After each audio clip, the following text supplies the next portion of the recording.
Okay, so continuing, we talked a bit about you kind of appeal to people to their emotions a bit, and appeal to ridicule, what's called in debates, because I don't think your points are very strong yet. You still have to substantiate some proofs. You're just kind of going based on common knowledge, and you appeal to ridicule, kind of making a reference to the restrictive societies of Muslims, um, the the mullahs and so on and so forth. So right away, people, when you say that, they associate that with the image of them seeing a mullah on CNN beating someone, or killing someone, and right away their mind will obviously win their minds onto your side. So I ask you not to do that. That's not the proper technique of discussion. Rather have go directly to your points and bring your proof. Um, Now going back to the science, the claim of an educated Muslim, okay, is not that the Quran is from God because there's some science into it. And whoever goes based just on science, right, does not know really how to invite someone to Islam or how to present Islam. Because the Quran doesn't claim, and the Quran does not say, oh look, I talked about the mountains and the roots of the mountains, that they're stabilizer for the earth crust, and therefore the Quran is the truth, is from God. No, it does not say. The claim of the Quran of an educated Muslim is that the Quran agrees with science, right? It does not contradict science. It opens the way for science. It encourages people, right? And that, if God revealed this book, right, then, whatever he revealed in it, it agrees, with things that are established, right? Fully established.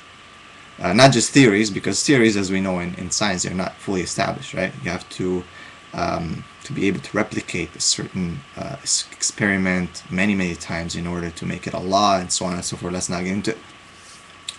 So that's not what I claim, and it seems like there's a misunderstanding on your side, and mostly I think it's due to probably where your frustration spurs as well, and that's from people, probably Muslims, who claim sometimes very ridiculous things, such as the atom is in the Quran and so on and so forth, right? So I apologize for that on their behalf, but that's not what Islam presents, right? That's not where Islam comes from. And I said Islam only says that there's some science in the Quran. It agrees with modern science or any science. It's very general at some points. That's why no one, you could not disprove it. You'll agree with, what these guys are saying and what this is established, and you'll agree, and no one can deny that. And if you want to bring your proof of the mistakes that you said that Prophet Muhammad copied, even though I talked that there's no way he could have copied the Quran and, from the Greek scriptures, and if you look at the times that there's science into it, I mean, you'd be like, okay, he had to go a long way to just copy a few examples, of science from these books. And imagine going through all the books in the libraries of Alexandria. He never reached Alexandria, because you yourself said that the Muslims, that's where they actually got the knowledge, from the libraries of Alexandria. The Prophet never went to Alexandria. Anyone who studies that, who studies the seerah, or the biography of the Prophet, any textual documents, historical documents, you'll find that never happened. So you kind of disprove yourself in that point.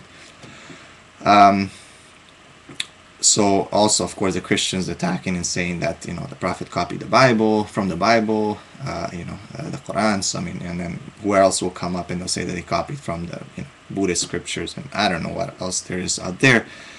But going back to what I claimed and what the Quran claims, what educated Muslim claims, right? Not that the Quran is the word of God because of, it says science here, science there. Because I'm fully aware that some people have talked about science before, about some of the same things that are in the Quran.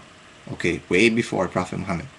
And the Quran doesn't say that. Hey, look, we're the first one to talk about, the clouds and the formation of the clouds. No. One thing about the clouds, though, is it says in the Quran is that the clouds are heavy, right? So I don't know if anyone talked about that, but the natural observation of someone would be that the clouds are very, very light because they float, right? They're floating. But actually, as we know, the Qurans contain actually very, very, in the thousands of liters of water, sometimes the rain clouds, and they're very heavy. So the Quran is accurate, and then they did not say that, look, we're the first one to discover this, or maybe they are, maybe they're not. They did not say that. It just talks about it, and it agrees with science. It agrees with what modern science discussed right now. If anyone in the Greek, if you can prove me that discussed about, and they said that the clouds are heavy, and that they're saturated with water, then go ahead, you can prove it to me, and then I'll say, hey, other people had knowledge prior to that, to Muhammad. Now the issue of him copying from that, I showed you that you cannot prove it. There's no such thing. I proved you wrong based on what you said about the Library of Alexandria. So it's interesting, that people come up with these claims from the Muslim side or from the non-Muslim side, and it's interesting the approach that people are using. Right away there has to be some kind of character assassination, some kind of discreditation. You attack me on my degrees. From my psychology degrees, I don't think whatsoever. I think your premise is very, very faulty. I don't think whatsoever that if I have a psychology degree and if I blocked somehow my comments, that shows something about myself, about some kind of insecurity or something like that. I could really welcome you to be my shrink. That's fine.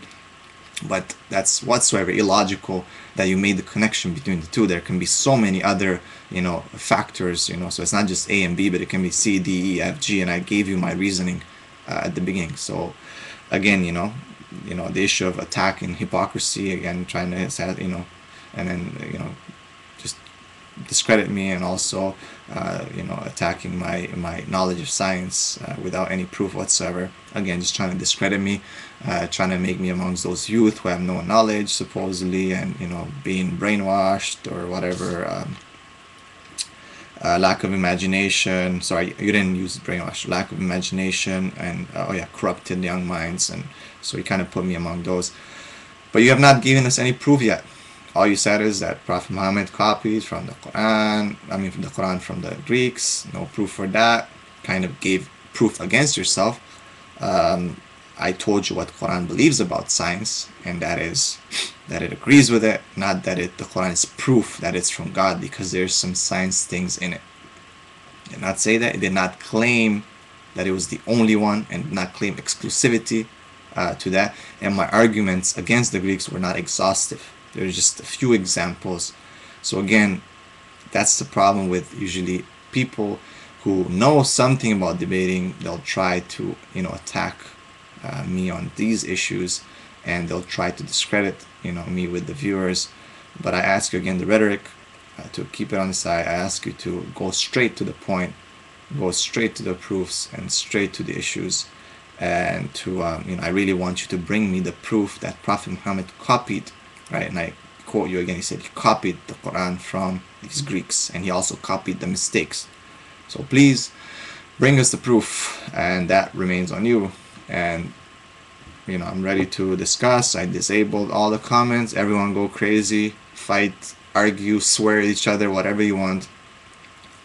If this is for you a freedom of speech and freedom of society and freedom to insult, then it's up to you. It's up to you. As to the issue of Maurice Bucaille and God having, allowing him, the will is that he did not become Muslim. That being ridiculous, and you again accusing me on this. It's just prove otherwise, right? Prove otherwise. There's many people, I said, who talk positively about Islam, who talk very nice about Islam, who have spoken amazing about Islam. They never became Muslim. That's what I said.